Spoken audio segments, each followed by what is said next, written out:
Hey everyone, happy Saturday to you. I hope all is well. This is the final video of this course. So congratulations, you made it through another one of your courses on your way to becoming LCDCs. I hope this course has been helpful for you in some way. I feel like it has been. I'll do a quick summary and review of the course, and then, yeah, man, we'll move on to the next chapter of this thing, right? So, ideally, I've said many things throughout this course repeatedly, such as, all of these support groups are good. They're just not always a good fit for your client or for yourself, right? So, meaning you may not particularly agree with their philosophies or ideals. That does not matter. I need you to remember that, right? It's what my client relates to, right? What resonates with them in some way that matters, not me. So, let's just say I'm a Christian male who wants to attend something that supports that. Well, SMART might not be for me. AA might not be for me. Celebrate Recovery would be my obvious choice. Let's say I am not a Christian at all, then Celebrate Recovery might not be a choice. AA might not be a choice. So, it's important, whatever groups you did attend, that I hope you will attend the other groups. I know we're all busy. I know we have lives and all the things, but I hope, if nothing else, this course has showed you the value and importance of having an experience through going to these groups that you've never attended, so that A, you can confirm what you may have already thought about them, or B, you can learn about them, and they may be very different than what you expected. Every semester, most semesters, I have students reach out to me in the refuge recovery in particular and say, I'm surprised there were no monks there. Well, why? I mean, okay, right? Like, I get that. I can understand why they may think that, given we hear Buddhism philosophies and an image comes to mind for a lot of us, right? Just like when we hear Christian philosophies, a lot of things come up for us, right? Whether you get into the debate for each group of where Celebrate chooses to refer to addiction as sin versus disease, some of that, again, may resonate more personally with you than others. But again, it's not about us. It's about our clients and what's best for them. So I got the syllabus open here, and I just want to review the schedule real quick. Like, we talked about SUD in the family. Again, we're not family counselors. We're not LMFTs, licensed marriage and family therapists. We're not couples counselors. We're not career counselors. We're not mental health counselors as LCDCs. We don't have to be. We have to stay in our scope of practice. But we work with all of these things. How could we not, right? It's very rare you come across a family that hasn't, if someone in that family system has an addiction problem or substance use disorder in some way, that there's not some sort of issue in that system, right? And so we still work with those things, but we stay within our scope of practice as LCDCs. We work with any of those things as it relates to the substance use disorder. So we cannot diagnose mental health issues as LCDCs. That does not mean it is not our responsibility as LCDCs to know the symptoms and what criteria it takes to become diagnosed with these disorders, right? And this is where I've said this from the beginning as well, is we're only as good as our resources. This is where we get to know psychiatrists that we like and trust, other therapists that we like and trust. I get a lot of referrals because of the LCDC license. Now, it helps that I have the advanced licenses, sure, but I get a lot of referrals. When I started my practice, I was only an LCDC, and I get lots of referrals because of that licensure, because there's a specialty there for a reason.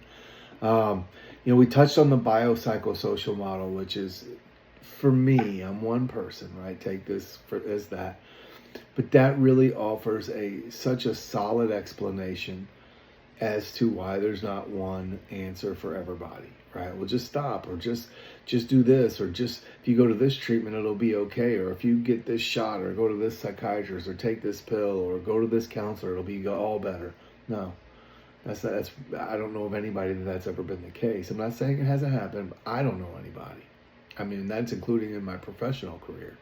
Um, it talks about the biology, the psychology, and the socio-environmental. There's so many variables.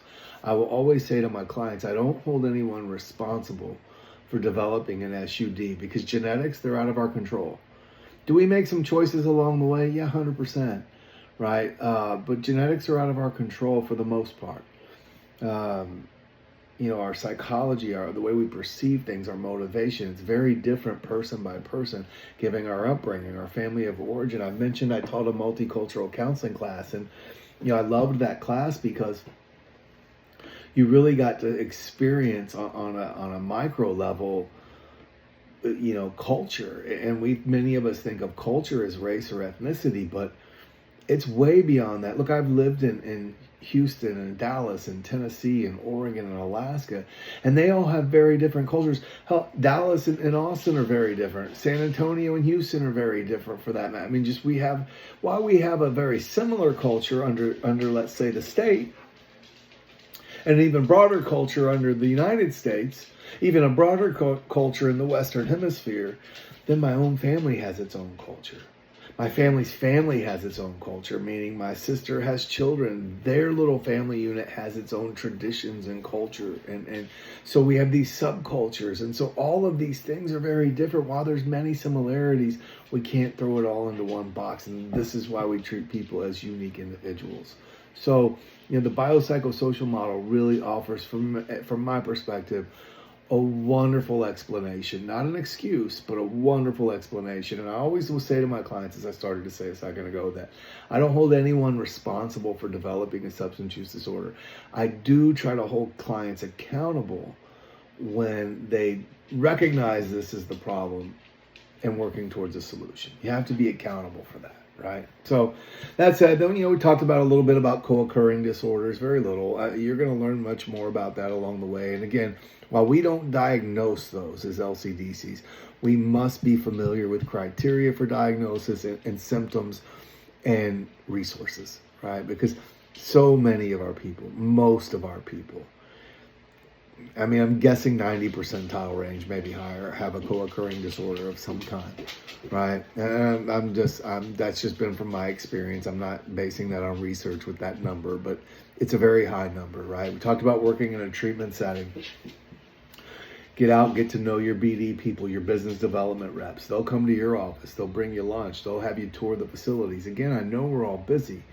I'm busy as well, but it's different when you walk on campus and talk about philosophies and ideals. And while staff may come and go, their philosophies don't change very often, right? So I mean, they do change over time, but you just get to know that setting, because there's $100,000 treatment in Florida called Futures that has a place.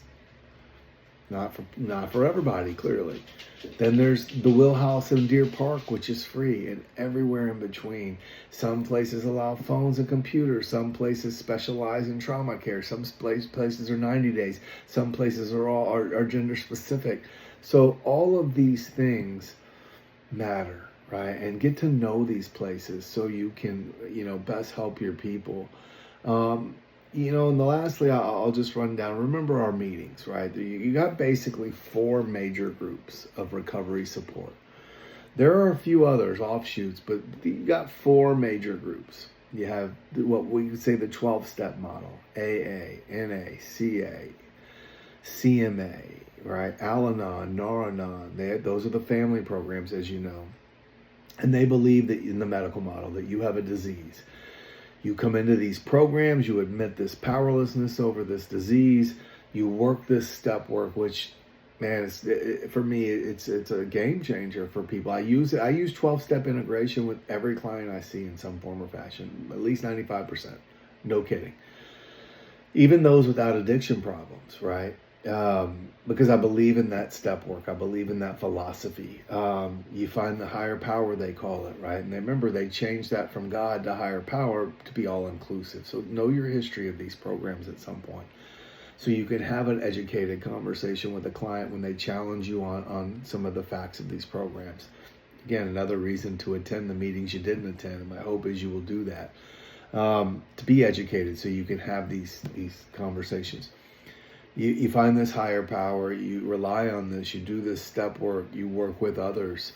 It really is a solid philosophy, but it's not for everybody. It's very rigid. It was the first program. AA was the first of its kind. And quite frankly, I think it was ahead of its time when it talked about you have this physical allergy to alcohol. When you ingest alcohol, your brain reacts differently. Well, science has since caught up to that and says, yeah, no, it does. It hijacks the brain's reward system. And so they were way ahead of their time, although very antiquated and rigid, in my opinion, today in 2025. Doesn't mean it's bad, just my opinion in some areas. Then you have Celebrate Recovery, which is the same 12-step style program.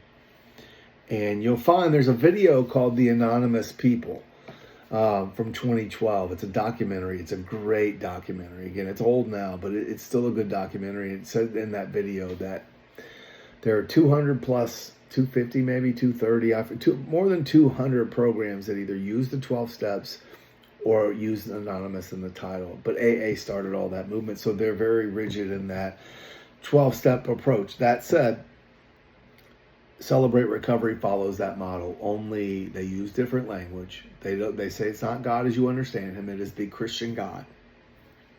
And here's the biblical principles behind each step. And if you'll do your homework about 12-step philosophy, AA, it came right from the Bible anyway. So that's a whole nother conversation for another time. But that said, know your history, as I said. They separate into gender-specific groups. They don't use the singleness of purpose language of you have to stop drinking to come here. You have to identify as an addict or alcoholic, which you know how I feel about labels. Stay clear of them where you can as a clinician. But they say if you have hurts, habits, or hang-ups, you're welcome here. And I love Celebrate Recovery for the right client. It's not right for everybody either. Then you have Refuge or Recovery Dharma. This is a 12-step model based on Buddhism philosophies and principles. Very solid. Not everybody loves meditation up front. Some people dig it a lot, right? But it's more, the way I would frame it is it's more looking at philosophical ideas and purpose and meaning. And I think it's great for the right person at the right time, right? Then you have the antithesis of all of them, Smart Recovery, which as a clinician, you can't help but to love. It's cognitive behavioral therapy, right? They use those same ideals, principles. It's rooted in REBT, which is rational emotive behavioral therapy, a form of CBT. Change my thinking, change my behavior, changes how I feel. So I love it, right? And I've mentioned before, they offer a training for students for a discounted fee. I think I paid $50. I think last I checked, it was still $50. I would encourage y'all to take that. Make you a better clinician, whether you ever want to facilitate a Smart Recovery group or not. First, I took it because I wanted to know more about the program, but it also enhanced my CBT skills. So I think that's a wonderful idea, right? And so if you'll take it, I think it's a wonderful idea to do. So certainly can't hurt. So, you know, my hope is you again, keep exploring, keep growing. Our field is constantly changing. While it stays very much stagnant, it also moves at a fast pace. I know those are two opposite things, but it really does seem that way. Continue to remain open-minded, right? As we move forward with technology like AI or continued medications or, you know, advancements in medications, I should say, continue to keep an open mind. Remember, it's not about you. It's about what works for your client. Yeah, guys, this has been a wonderful course, as it always is. I know it was a smaller course this year with smaller class size for sure. Sometimes that's the way that goes, and that's okay. You all did a wonderful job in here. So this week, you have till the 1st, which is Friday, coming up. When is the 1st?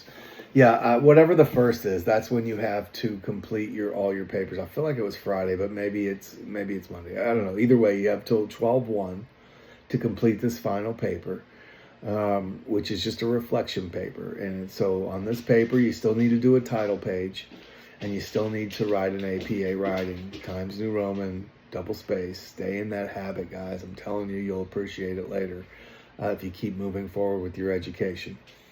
If not, you'll just hate on me forever for that, but that's okay too.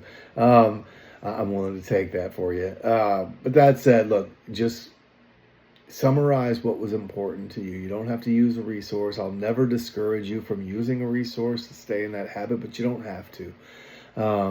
So just let me know like how you feel about the course, how you feel about the material, what did you learn, what was helpful for you. How do you think you'll be able to implement it with your clients moving forward? That's what I want to hear about too. Like, what do you think you'll take away the most and be able to use the quickest, if that makes sense? So, guys, remember you're only as good as your resources. So on that note, last thing I'll say is extra credit still available till the last week, till the last day of class. You can turn it in if you need it.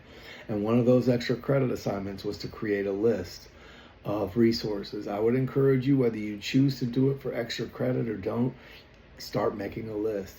That list will change, it will evolve, but I'll tell you, you're always going to need a list like that. So guys, it's been real, it's been fun, it's been all the things. I hope we become colleagues at some point soon, and it's just been wonderful to watch you guys through this process. And if I can be of any help in the future through your careers, don't hesitate to reach out to me. So guys, hopefully we'll talk again at some point. Take good care.